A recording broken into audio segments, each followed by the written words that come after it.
friends. This morning I'm having 2 eggs, which are 0 points on Weight Watchers Freestyle, and then 2 slices of Aldi's Fit and Active bread, 1 point each on Weight Watchers Freestyle, and I added a little bit of parquet spray for 0 points and a little bit of homemade pineapple mango sugar-free jam that I made a few years ago, and that's also 0 points. Then I made some pumpkin oatmeal, and it's 2 points. It's a 1/4 cup of oats, a 1/2 teaspoon of chia, a 1/2 teaspoon of flaxseed, about a 1/4 cup of pumpkin puree, water, and a splash of coconut milk, and then just a little drizzle of sugar-free Hershey's syrup on top. So it's 2 points for the whole bowl. Then I made my regular coffee with about a 1/4 of a Premier protein shake, and I added the Belgium, and I used vanilla this morning, so I added the Belgium cookie sugar-free Torani syrup to it. So all together, my breakfast this morning is 5 points. 1 point for the Premier protein shake, 2 points for the oatmeal, and 2 points for the toast. Everything else is 0 points. Lunch today is a little bit more soup and another little pack of these Weight Watchers Pops sea salt hummus chips. Are actually pretty good. They're just enough salt to make it pretty good. They are not the same texture as a chip, but they're not bad. I like the flavor a lot. And then this is just lentil soup that I have carrots, onions, lentils, a little bit of ham base, like bouillon. I put in just a splash of coconut milk and then a spoonful of non-fat plain Greek yogurt. So it's really 0 points. It might be 1 point for the ham base, but I don't know. I'm just counting it as 0 points. And then 2 points for the chips. Hi friends. Well, we are on the way to the park again. It's a little windy today, but actually really nice out. It's very, very warm. Let me try to get this so you can see me good. So, anyway, it's a little bit rough terrain. But I had some major dental work done on Monday and still not feeling too great, but the weather is so nice. I just want to get out. And for health reasons too. But anyway,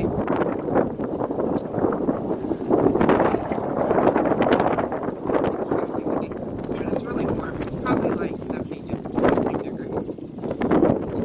But yes,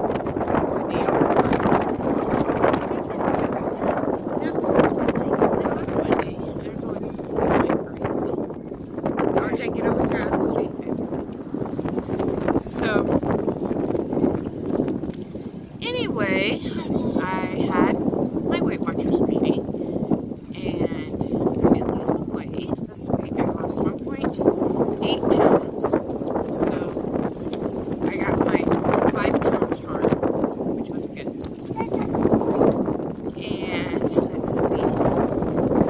I guess it's just something walking against the wind.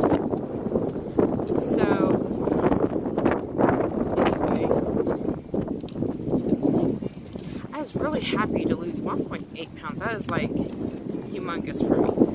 With type 1 diabetes, I lose extremely slow. So, usually, you know, I'm happy if I lost a 1/2 pound. So, almost 2 pounds is like,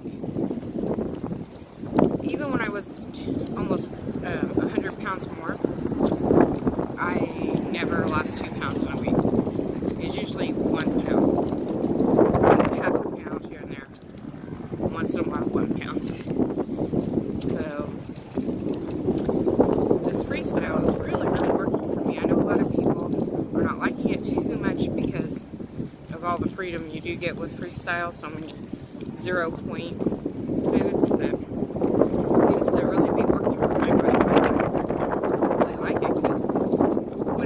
lost 100 pounds originally. Like I've said before, I was doing Richard Simmons' Food Mover program, and it was so it was an exchange type diet. You had so many bread or starches, so many fruit, so many vegetables, so many proteins, so many fats each day. And it was pretty confined to that particular amount of calories, because each of those exchanges represented a certain calorie range, the nutritional range. Like a starch is approximately 80 calories and 15 grams of carbs. A protein, low-fat protein, is approximately 35 calories, 0 carbs, 7 grams of protein. So high fat or medium fat, I think is what they called it. Protein was 75 calories, still 7 grams of protein and like I think 1 gram of fat, stuff like that. Anyway, it kept you really tight in a certain calorie range. The top calories I was on was like 1,800 calories. When I got down to 1,400 calories, I really stalled at the 100-pound loss and was never really able to lose more than that. But, okay, here it is. It's different what I'm weighing on the Weight Watchers scale and what I'm weighing at home. So I'm not really sure. Like, right now the Weight Watchers scale is showing I weigh 168. It shows 169. So, or 159. Between 159. When I lost the original 100 pounds, I was only weighing at home. So, I'm kind of going, I'm sorry, the stick keeps being hard to hold on to. But,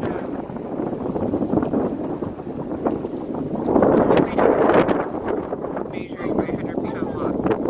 And so, I'm kind of using the home scale as what I was originally when I lost the 100 pounds. So, if we go by the home scale, then I only have 7 more pounds to lose to get my original 100 pounds back off. So, I can't remember what I was weighing in. I did weigh in a little bit, not at home with those original 100 pounds. I weighed in sometimes at Tops, but I didn't ever really use that as my weigh-in because I didn't start Tops until I think I was in the 170s. Yeah, I'm quite sure I was in the 170s at home when I joined Tops. Actually, I became a Tops leader for a little while there. Something. But,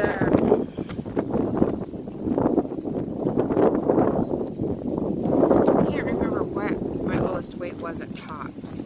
I bet if I dug out my stuff, I could probably find it.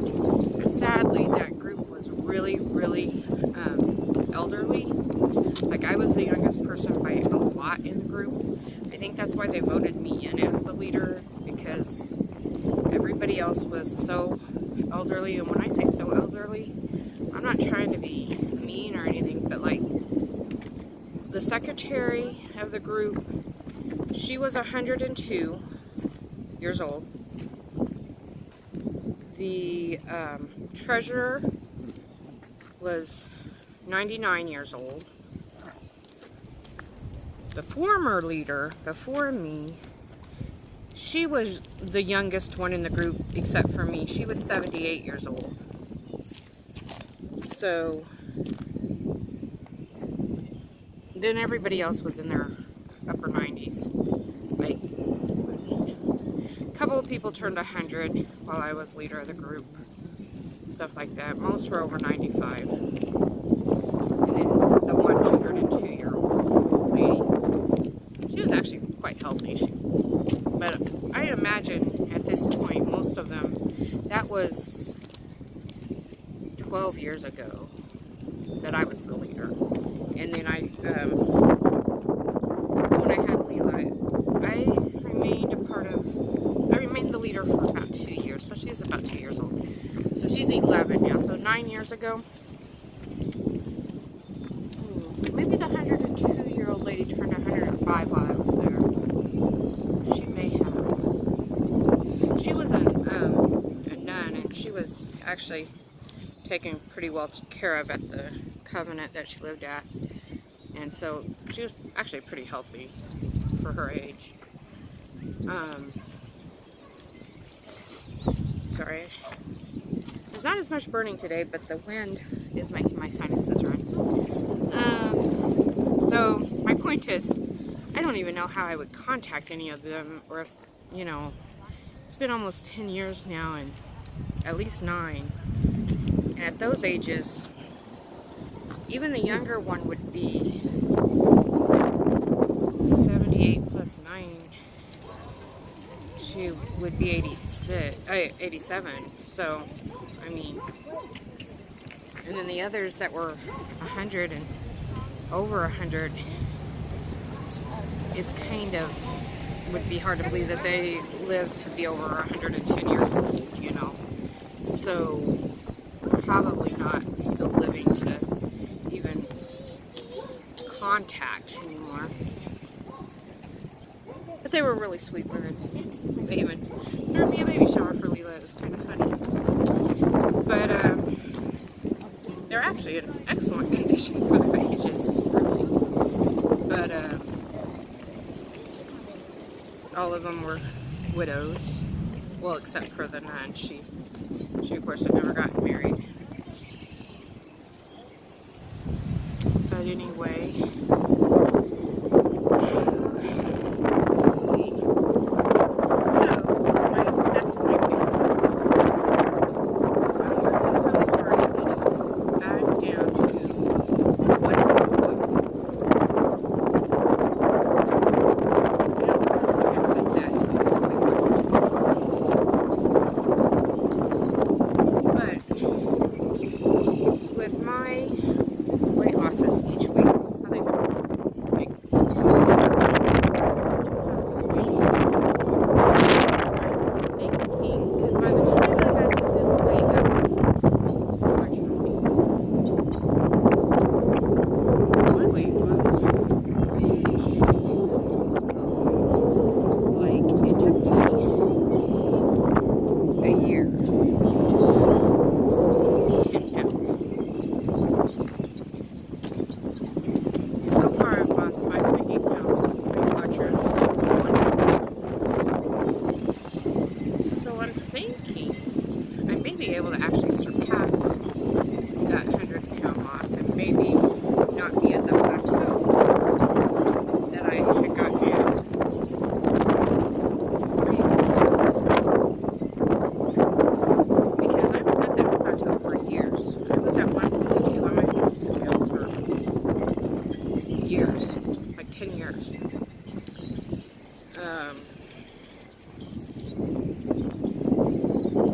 So, I'm really hoping I get to surpass that 100-pound weight loss, but I don't really know what will happen. I've been trying to think of what my weight would be, even. I don't know. I have been overweight most of my life. When I was really little, I was underweight for quite a while. But from puberty on, I've been overweight, so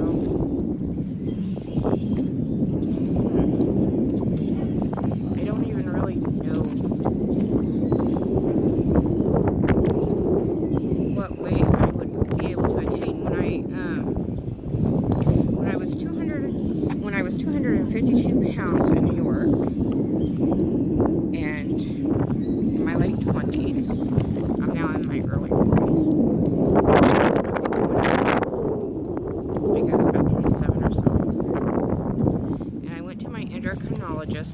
like they specialize in a lot of different areas, but diabetes is one of them. And when I went to her about my weight loss originally, she had said, you know, that between being a type 1 diabetic and on insulin and the amount of insulin I was on, sorry, I'm going to change hands because it just, yeah. So, and the amount of insulin I was on and the amount of time, years I had been overweight, that I can't remember what goal I came in with her, to her with, but apparently it was way out of my range of ability. And she was like, that's probably not going to happen. I would be very, very happy and proud of you if you could just get down to 212 pounds. Okay. And that came and went actually pretty easy. I surpassed that pretty easy. But she did that on some kind of percentage. I can't remember what the percentage was that she thought that 212 from 252 was. That would make a significant difference in my health. And it did. Just going from that 40-pound loss got me off most medications. I'm trying to remember if I was off insulin by then or not. I keep telling you I have type 1 diabetes, but in reality I do not have type 1 diabetes. I have much more uncommon diabetes than type 1, but most people, even doctors, don't know much about it, and especially here in the United States, it's not really that widely even accepted as a real diagnosis. They accept that people with my type of diabetes do have diabetes, but they don't understand much about the type, and so they just look confused at you. Like I said, even the medical personnel will just look at you like you have no idea what you're talking about. You must be insane, and you're uneducated about what you have, and you need to have more education from their diabetic nurse, and then you would understand that you're a type 2 and not a type 1, and there's no such thing as the type that you have, blah, blah, blah. But actually the type I have is heavily researched in the Netherlands, like Switzerland, Sweden, Denmark. They know much more about this type of diabetes, and they even have blood tests that, because it's a genetic, it's not genetic, but it's kind that they can, it's a chromosome disorder that they can see on the test. And there's 6 types to this type of diabetes. It's called, well, it was called pure onset diabetes of the youth, which is short OD. And then it's also sometimes considered diabetes 1.5. So, generally, I tell people I'm type 1 because generally, people with my type of diabetes have to be on insulin. If they are treated the same way as a type 2, they would die because the pancreas does not produce insulin. Most people who have this type 1.5. And there's a new name for it too. And then, like I said, I'm trying to remember the exact one. I want to say it's Sweden. It could be Denmark. Has come up with a test that can see even which type of this 1.5 you have. There's 6 different chromosome disorders that have been marked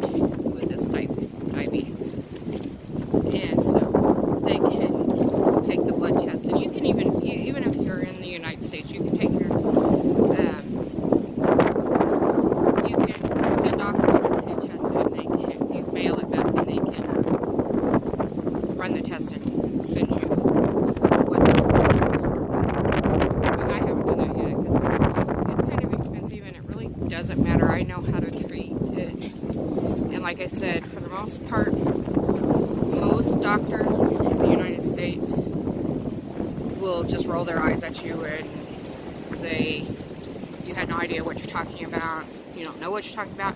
In fact,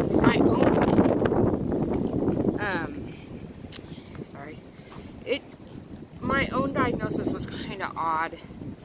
They did not put down a type of diabetes for me because they were like, it's hard to say because you're not 2 and you're not 1 and we don't. And when diabetes is one of those diseases that it can affect your entire life, what they put on your medical records for it.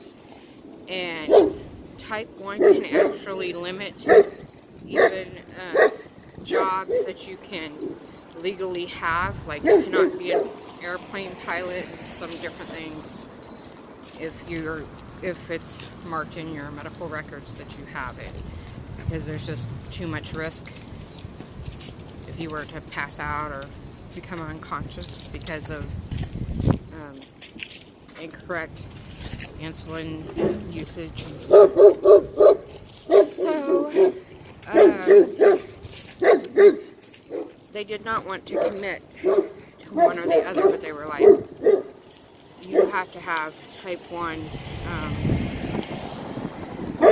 treatment, but you're not exactly type 1, but you're definitely not type 2. And, you know, and this was from a doctor that does a lot of research here in the United States, that was my childhood doctor since he was my childhood endocrinologist since I was 6 years old. I was in one of his first studies actually on diabetes as well. But, so I was never marked as one or the other. And then, here in Kansas. And then, like I said, I grew up, got married, moved to New York, and I had a different endocrinologist, of course, in New York. And the endocrinologist kept saying she didn't really know what to put me as either. She was confused about what to put me at and just really didn't know. Right before I married, like, I'm talking only weeks before I was married, like March 9th, I was put into the hospital, and I got married on March 20th. March 9th, I was put into the hospital for DKA, diabetic ketoacidosis, which basically means my blood sugar was too high. And when your blood sugar is too high, it's too high because it's not going into the fat cells. It's just floating around in your blood, and then your body does not think it's getting fed, because when the glucose goes into your fat cells, then your body feels like it's been fed. But if it doesn't ever go in there, then it thinks you're starving, and it starts releasing the fat. And with the fat being released, it also releases ketones, which are kind of a toxin. And if you have too many, it's very toxic. And like, you know, the keto diet is kind of like that. You are releasing some ketones, but not the amount that you are when you are into diabetic ketone acidosis. It's way more than what you would do on any diet. And it's like, I mean, when that happened, I had lost 20 pounds in 1 week. That's too much weight to lose in a week, okay? That's going to cause the ketosis. And so it affects like everything. Like your kidneys cannot process that many ketones. And so your kidneys shut down, your lungs shut down, everything shuts down. And my body had completely shut down. It took them like 8 tries to even get an IV started because I was that dehydrated from my kidneys being so shut down. I was not holding water at all. It was like going straight through. And so, anyway, after that, I was pretty much bedridden for the next year.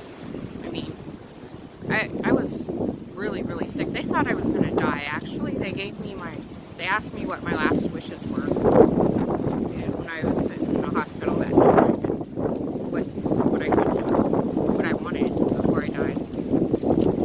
So, but I said I was getting married in a couple weeks. I had to get myself out. So, I worked on getting out and getting married, but then I was really, really, really sick. I got pneumonia right after that, because that's what happens if you survive diabetic ketone acidosis. You usually get pneumonia because of, your body had shut down for that amount of time. So, fluid in the lungs and stuff. And so I had pneumonia, and I was just very weak from all of that for a long time, like I said, about a year. And then I woke up one day and I felt a lot better. But in that time, I started reading a lot of books on diabetes and getting myself educated on what I had. During that time, I bought a diabetic encyclopedia that the American Diabetes Association had published, and it was over a 900-page encyclopedia on diabetes. Yeah, I was reading it and reading it and reading it, and then it had literally, I think, 3 pages, but it may have been up to 6 pages in this over 900 pages of book. There was either 3 or 6 pages on 1.5, diabetes 1.5 or more. And I had every single symptom, like point by point by point. I had them all. And I said, oh my goodness, this is what I have. They haven't been able to diagnose me because they haven't even tried to diagnose me with this 1.5 or Modi. That's what I have. And so I took the book to my endocrinologist in New York. It was Nigel's. And I showed her the book and those pages, and I said, you know how you haven't been able to pigeonhole the kind of diabetes I have, and you've been reluctant to say which one because, of the permanent record of whatever you write down. I think I have this 1.5 or Modi. And she read it, she's like, that is you. That is exactly what you have. And so, for my regular doctors, like Nigel's, and actually my diabetic nurse here now that I have, they all recognize 1.5 pretty well. They don't know a whole lot about it, but when I show them the documentation of what it is in reputable books like by the ADA, they have been pretty good about at least acknowledging, yes, that's probably what you have, and not making fun of me. But when I go to like the emergency room for medical help, you have to let them know you're diabetic, because all other medical issues can affect your diabetes and can affect your blood sugar. And they need to know so that they can treat you properly and you don't die without getting proper treatment for your diabetes while they are treating what other health issue you're having. So, I tried at first to tell people that I had 1.5 or Modi, and I just like I said, laughed at, and this person is, doesn't know what she's talking about. She's wacko and making up crap, that kind of thing. So I just quit doing that, and I just tell people I'm type 1 because that's just easier. That's what they know, and if they treat me as a type 2, I most likely will die in their care, so it's better to be treated as a type 1, and hopefully at some point they will have better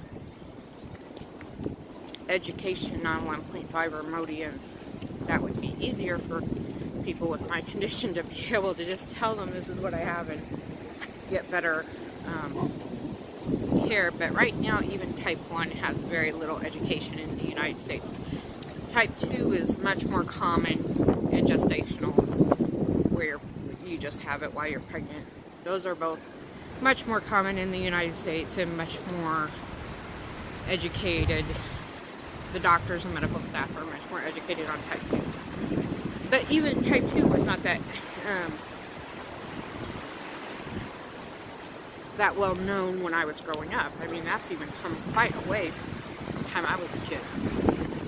So, you know, it'll probably be a while before they understand type 1 and then especially type 1.5 very well. But anyway, so that's all that history of why I usually just say type 1 instead of explaining the type 1.5. It's just easier. But anyway, so why I told all this story is because insulin makes it very difficult to lose weight. However, because I don't actually have type 1 and I don't actually have type 2, with this weight loss, the original weight loss, I was actually able to put my body what they call in a honeymoon.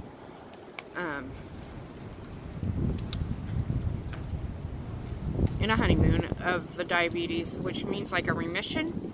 I was able to put the diabetes into a remission where I did not have to be on any medication for quite a while. Like, I want to say 2004 or 2005.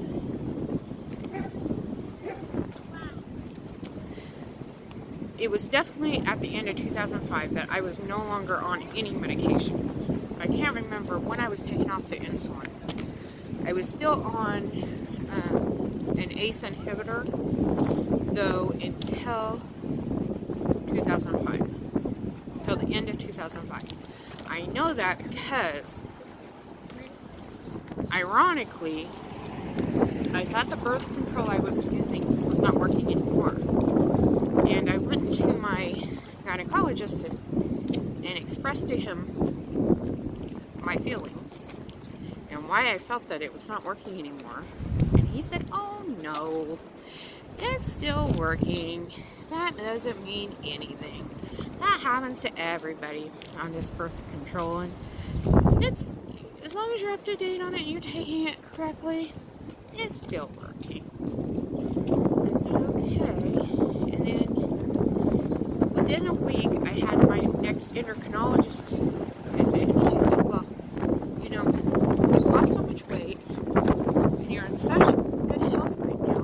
You do not need the ACE inhibitor anymore." I think I was already completely off insulin by that time as well. But I know that ACE inhibitor was the last medicine that I was on, and that's just to keep kidney disease away from people who are diabetic. And so, and they only put you on it when your proteins are over 25, and my proteins was less than 2. So, that's why they took me off the ACE inhibitor. And, so, that was, like, in August. No, sorry, that was in September. That was September. And then, like I said, I really had a feeling that my birth control was not working. Oh, and she said, and if you're planning on having children, now would be the time. This would be the perfect time. You're so young enough. Your health is really, really good. You're at a good weight. If you're gonna have children, do it now. And I just smiled at her and said, okay. So my husband and I went home that day and we talked about it.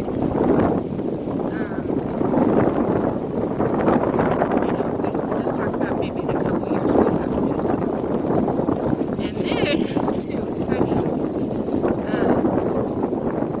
I worked for D-Life at the time, which is a diabetic TV show. It's also a magazine. that is still published.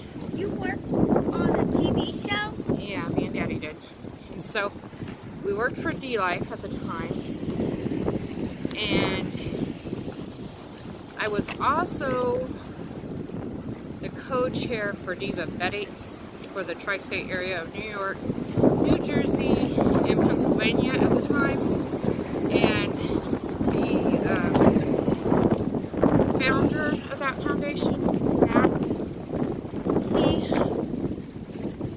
he had called me and said, make sure you're on set of D-Life on such and such a day, because they're going to be talking about type 1 diabetes and pregnancy. And because at the time, one of the hosts, she was type 1 diabetic, and she was also pregnant. She had been a former Miss America as well.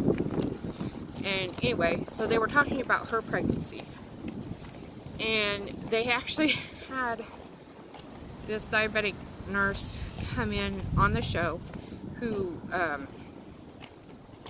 worked for the high-risk gynecologist's office, the high-risk, what do you call it, OB office in the area.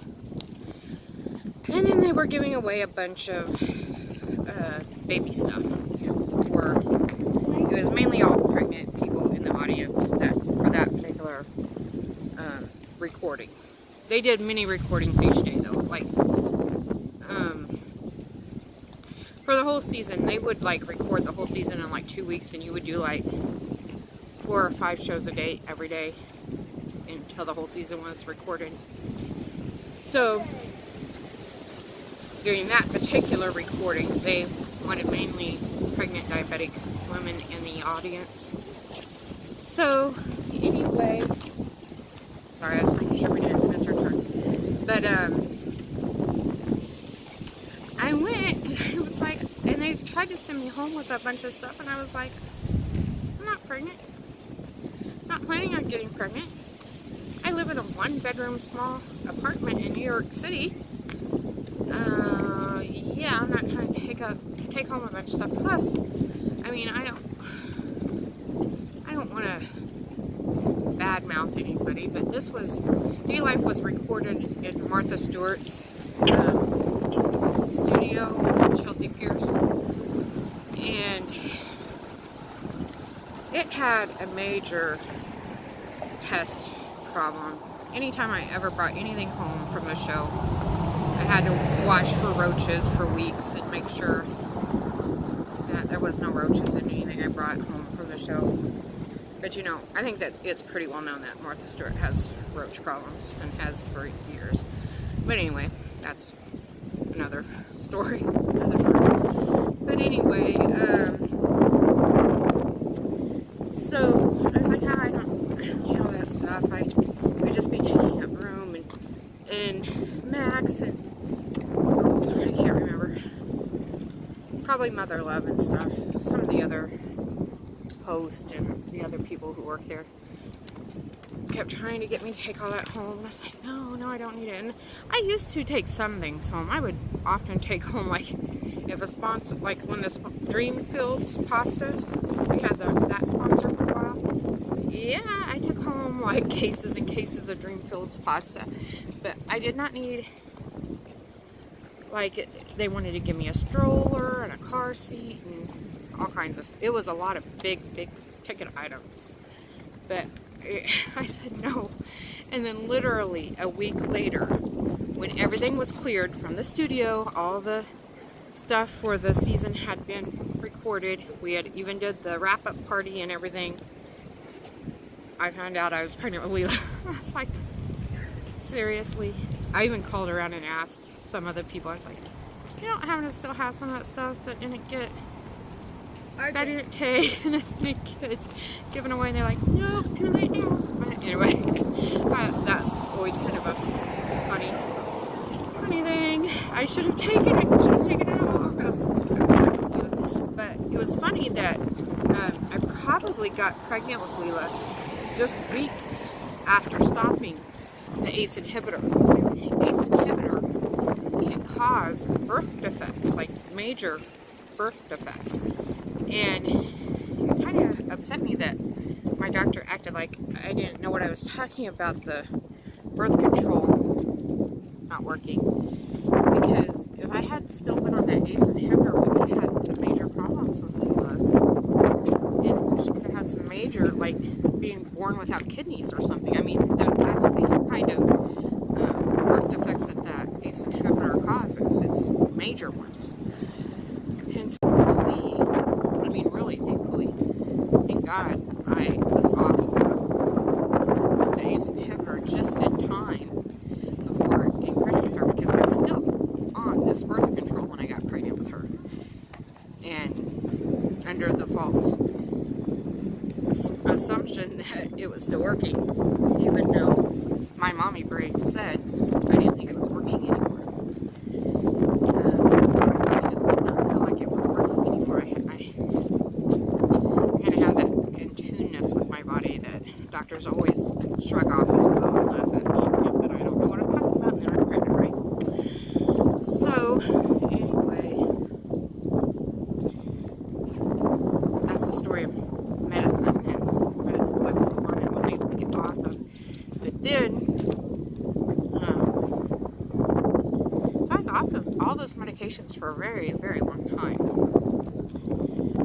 But anyway, we are almost to the park, and now I am getting a phone call, so I'm going to let you go, and we'll talk to you on my way back.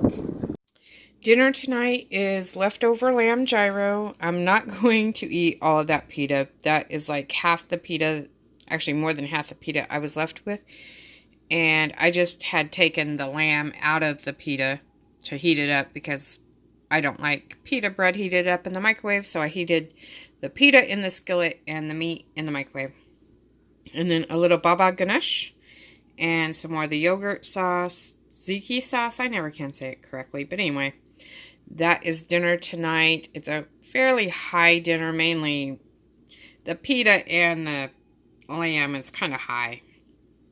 I am counting the lamb as 9 points and the pita as, I'll probably eat about 2 points worth of pita. It's not going to be all this.